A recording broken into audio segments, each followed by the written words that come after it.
مجنو سے پوچھا گیا کہ بنو امیہ اور بنو ہاشم میں سے خلافت کا زیادہ حقدار کون تھا، تو اس نے جواب دیا کہ لیلا۔ عورت جب بھی کوئی تعلق بناتی ہے تو بڑے سلیقے سے ہمہ وقت اس کی نگرانی کرتی ہے۔ یہ مت سوچیں کہ وہ آپ کے پاس نہیں تو وہ آپ کے پاس ہی نہیں۔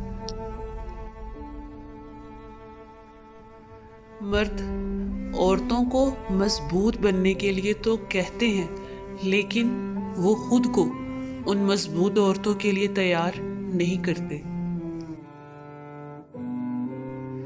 ضروری نہیں کہ گہنے ہی چمکے، حیا کی سادگی بھی عورت کو چار چاند لگا دیتی ہے۔ اگر غیر محرم مخلص ہوتا تو میرا اللہ کبھی بھی اس سے پردہ کرنے کا حکم نہ دیتا۔ تو اے بنت ہوا، خیال کرو۔ عورت کی محبت بڑی پختہ ہوتی ہے۔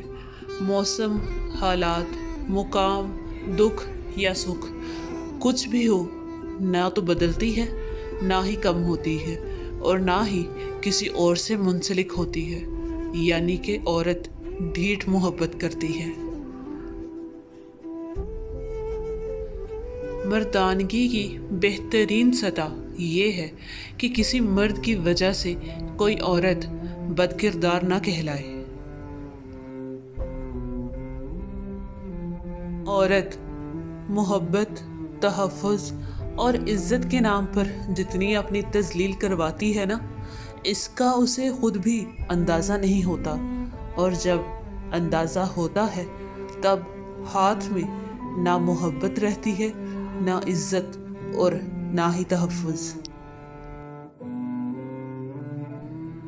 عورت آسانی سے رنگوں کے درمیان فرق کر سکتی ہے، لہٰذا وہ جب آپ سے کہے کہ آپ بدل گئے ہیں تو اس سے بحث نہ کیا کرے۔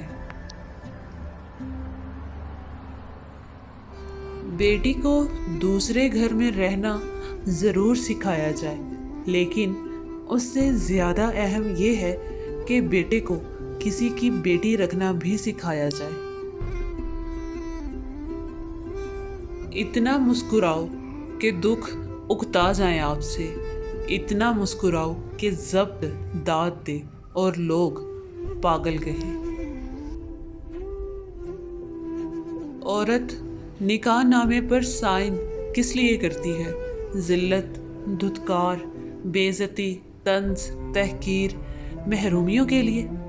کیا یہ سب برداشت کرنے کے لیے شادی کی جاتی ہے؟ کیا اسی عذاب کو جھیلنے کے لیے قبول ہے کہا جاتا ہے؟ نامحرم کی محبت میں گمراہ ہو کر اللہ سے شکایت نہ کرے، کیونکہ جس رشتے کی اسلام میں گنجائش ہی نہیں، اس میں بھلا برکت کیسے ہو سکتی ہے؟ اگر آپ خوش ہیں تو شور مت مچائیں، کیونکہ اداسیاں کچی نیند سوتی ہیں۔ عورت سے بحث ہرگز نہ کریں، خاص کر جب وہ جذباتی ہو، دکھی ہو، خوش ہو، غصے میں ہو، بھوکی ہو یا پھر سانس لے رہی ہو۔ اگر آپ کسی انسان کو اپنے ذہن سے نہیں نکال پا رہے تو اس کا مطلب ہے کہ آپ بھی اس شخص کے ذہن میں موجود ہیں۔ ہر عورت اپنے اندر ایک خوبصورتی رکھتی ہے جسے صرف ایک مرد ہی دیکھ سکتا ہے، وہ جو اس سے حقیقی محبت کرتا ہے، جیسے کہ مجنو لیلا سے۔ عورت اتنی بھی ناسمجھ نہیں ہوتی، وہ تو صرف جس مرد سے محبت کرتی ہے صرف اسی کے لیے ناسمجھ بن جاتی ہے، دکھاوے کے لیے۔ مرد اگر محبت میں مخلص ہو